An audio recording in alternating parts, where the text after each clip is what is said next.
আমরা তো ছাত্র জনতার উদ্দেশ্যে যে আমরা আন্দোলনটা করছি শুধু সরকারের বিরুদ্ধে না, আমরা আন্দোলন করছি ফ্যাসিবাদের বিরুদ্ধে, অন্যায় এবং সিস্টেমের বিরুদ্ধে। তো আমি সবার উদ্দেশ্যে এইটুকু কথা বলতে চাই যে সে কে জামাত শিবির কি ছাত্র দল কি সে আওয়ামী লীগ ছাত্রলীগ বা সে বৈষম্য ছাত্র বিরোধী আন্দোলনের সমন্বয় পরিচয় দিয়েও যদি কেউ কোনো অন্যায় অবিচার করে আমরা তার বিচার চাই। সে যেই হোক, আমাদের দেখা দেখি নাই, আমরা সিস্টেম চেঞ্জ করতে আসছি। আমরা এখানে কেউ বিশাল এক একটা পদ নিয়ে বাড়াবাড়ি করতে আসে নাই। আমরা এক একটা পদ নিয়ে আমরাই সব প্রশাসন এইগুলা মানি না, এইখানে যে চাঁদাবাজি এইখানে যে লুটপাট করি, এইটা আমরা কখনো চাই নাই। আমরা ছাত্র জনতা আমরা সিস্টেম চেঞ্জ করতে চাই। তাই তুমি যেই হও, তুমি যে পদেরই হও যে দলেরই হও, তুমি যদি কোনো অন্যায় করো আমরা সেই অন্যায়ের বিরুদ্ধে রুখে দাঁড়াবো। আমরা আবারও এইখানে সাবধান করে যাচ্ছি, তুমি যে দলই হও যে দলেরই ট্যাগ লাগাও, তুমি যদি সিস্টেমের বিরুদ্ধে আইনের বিরুদ্ধে কোনো কিছু করো তা ছাত্র জনতা তার বিরুদ্ধে রুখে দাঁড়াবে। এবং এখনো সময় আছে, তোমরা ভালো হয়ে যাও, এখনো সময় আছে বলতেছি। সরকারকে নামাইতে 15 দিনও লাগি নাই। তা তোমরা যদি এইসব করো, তোমাদের বিরুদ্ধে ছাত্র জনতা দাঁড়াইলে তোমাদের সাইজ করতে 15 মিনিটও লাগবে না। সুতরাং তোমরা ভালো হয়ে যাও, সুন্দর একটা সিস্টেমের ভিতরে আসো এবং আইন আছে, প্রশাসন আছে, সেনাবাহিনীকে নামানো হয়েছে, ম্যাজিস্ট্রেটি পাওয়ার দিয়ে তাদের সাথে সুন্দরভাবে কাজ করো। যে বিষয়টি আপনাদেরকে বলতে চাই, আপনারা সবাই জানেন যে ছাত্র সমাজ বর্তমানে সমাজ সংস্কারের কাজ করছে। এই সমাজ সংস্কারের কাজের মধ্যে কিছু মানুষ যারা পূর্ব পরিকল্পিতভাবে এই ছাত্র সমাজকে কলুষিত করতে চায়, ছাত্র সমাজের এই সমাজ সংস্কারকে বন্ধ করতে চায় তাদের নিজস্ব স্বার্থের জন্য, এবং সেই জন্য সেই উদ্দেশ্যকে তারা সফল করার জন্য ঢাবি এবং জাবিতে এই কাজগুলো হচ্ছে। যারা ছাত্র পরিচয়ে ছাত্র সমাজের মধ্যে ঢুকে এই ছাত্র সমাজের এই যে সমাজ সংস্কারের কাজ, এই সমাজ সংস্কারের কাজকে তারা কলুষিত করতে চাচ্ছে, সমাজ সংস্কারের কাজকে তারা বন্ধ করতে চাচ্ছে, ছাত্র সমাজকে তারা কলুষিত করতে চাচ্ছে।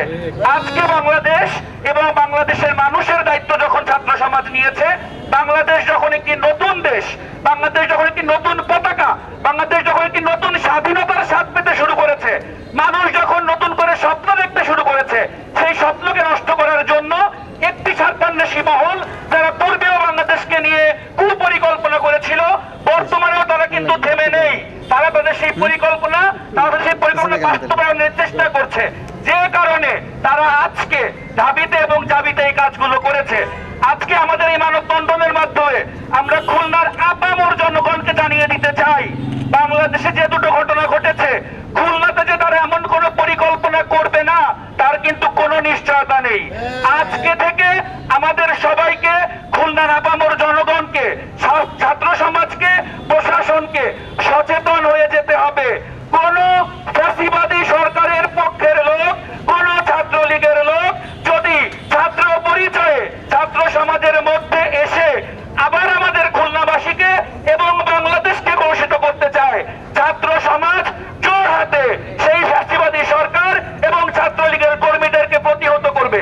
এবং ছাত্রলীগের সকল মানুষ সহ থেকে শুরু করে ফ্যাসিবাদী সরকারের যারা এখন পর্যন্ত এই পরিকল্পনায় লিপ্ত আছেন তাদেরকে কঠিনভাবে হুঁশিয়ার করে দিতে চাই, আজকে ঢাকা এবং জাবিতে যে ঘটনা ঘটেছে, খুলনা সহ বাংলাদেশের কোন জায়গায় যদি আর একবার এমন কোন ঘটনার আপনারা পুনরাবৃত্তি করার চেষ্টা করেন, তাহলে আরেকবার 34শে জুলাই আপনাদেরকে আমরা মনে করিয়ে দিব।